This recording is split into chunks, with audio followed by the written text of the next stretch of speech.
کہ اللہ کے محبوب صلی اللہ علیہ وسلم نے ارشاد فرمایا کہ قیامت تب تک قائم نہیں ہوگی جب تک میری امت بنی اسرائیل کے نقش قدم کے اوپر نہیں چلے گی۔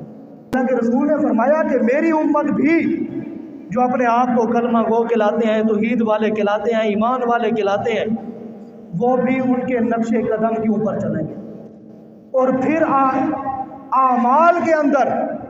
ان کے اس درجے مشابہ ہو جائیں گے،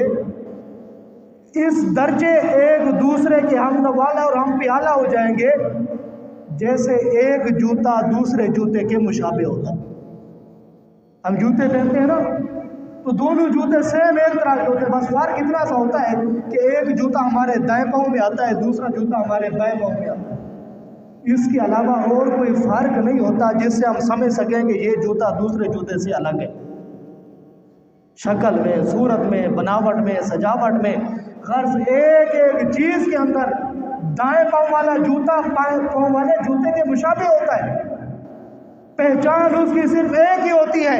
کہ کون سے جوتے کو ہم نے دائیں پاؤں میں پہننا ہے، کون سے جوتے کو ہم نے بائیں پاؤں میں پہننا ہے۔ اس کے علاوہ اور کوئی کسی قسم کی ہمارے پاس کوئی دلیل نہیں ہوتی، کوئی ثبوت نہیں ہوتا کہ جس سے ہم ایک جوتے کو دوسرے جوتے سے جدا یا الگ کر سکیں۔ یہود و نصارہ میں فرق صرف اتنا ہے، یہود میں اور اس طرح کے کمزور ایمان والے مسلمانوں میں فرق صرف یہی رہ جائے گا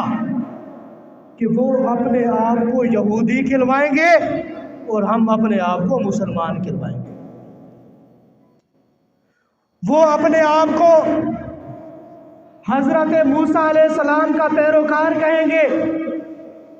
آخری کتاب اپنی تورات کہیں گے کہ تورات کے علاوہ ہم کسی کتاب کو نہیں مانتے، اور موسیٰ علیہ السلام کے بعد ہم کسی نبی کو نہیں مانتے۔ اور ہمارا مسلمان بھی یہی کہے گا کہ بھئی میں قرآن کو مانتا ہوں اور آخری پیغمبر محمد رسول اللہ کو مانتا ہوں، بس یہی فرق ہوگا ان میں۔ باقی اگر بات اعمال کی آ جائے گی، باقی اگر بات کردار کی آ جائے گی، تو پھر ان مسلمان کی اور اس یہودی کی کوئی پہچان مشکل ہو جائے گی۔ یہ صادق اور مصدوق پیغمبر نے کہا ہے، یہ میری بات نہیں ہے، کسی مولوی کسی پیر کی بات نہیں ہے،